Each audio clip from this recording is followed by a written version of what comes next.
अरे भाग्यवान, मेरे जूते कहाँ रखे हैं? मुझे बाहर जाने में देर हो रही है। तभी मालती कमरे में आती है। ये रहे आपके जूते। मैं इन्हें साफ करने के लिए ले गई थी।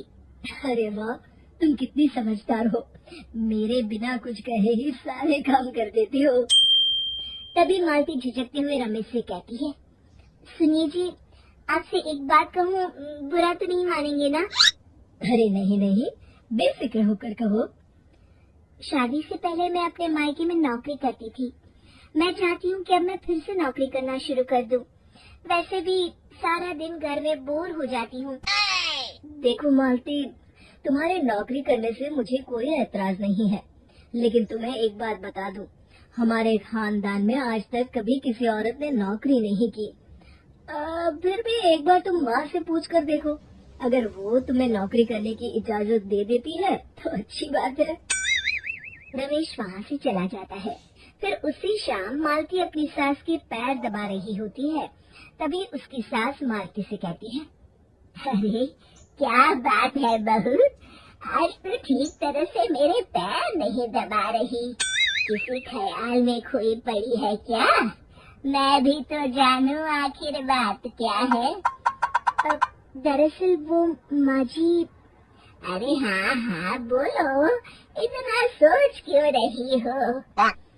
माँ जी, अगर आप बुरा न माने तो मैं नौकरी करना चाहती हूँ। घर के काम करने के बाद मेरे पास काफी वक्त बच जाता है।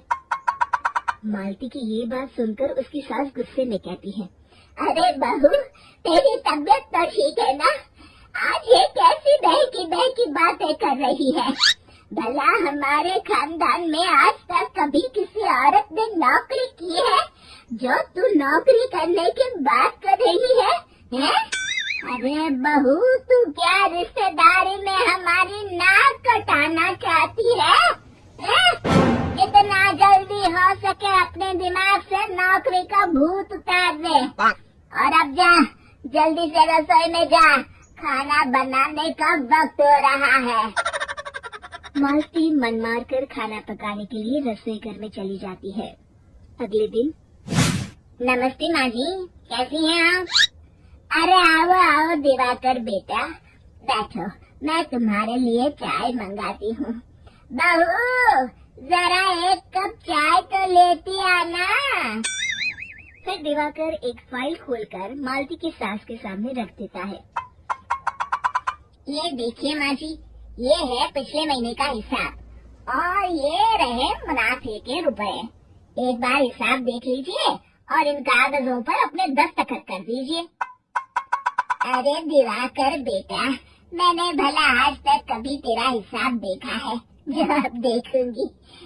ला बता, कहाँ दस्तखत करूं? तभी मालती चाय लेकर वहाँ आ जाती है और अपनी सास को बिना कागजातों को पढ़े इस तरह लापरवाही से दस्तखत करते हुए देखकर हैरान रह जाती है। अच्छा माली, अब मैं चलता हूँ, फैक्ट्री में बहुत काम है। फिर दिवाकर वहाँ से चला जाता है। कुछ दिनों बाद मालती बाजार में कुछ सामान खरीद रही होती है। तभी एक बूढ़ा आदमी उसे आवाज देता है, अरे मालती बेटी, कैसी हो? मुझे पहचाना? मैं तुम्हारी कंपनी में मुनीम का काम करता हूँ। हाँ चाचा जी, मैं आपको बिल्कुल पहचानती हूँ।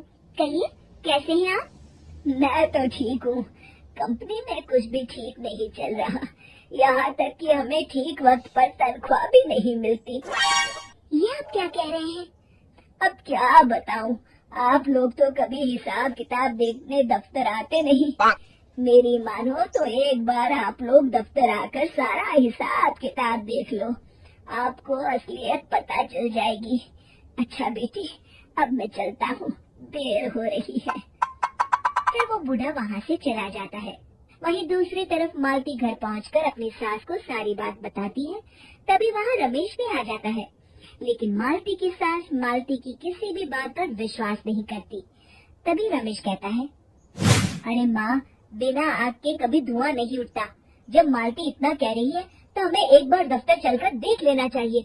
वैसे भी हम लोग काफी दिन से अपने दफ्तर नहीं गए हैं। इस तरह किसी एक आदमी के भरोसे काम छोड़ना मुझे भी ठीक नहीं लगता।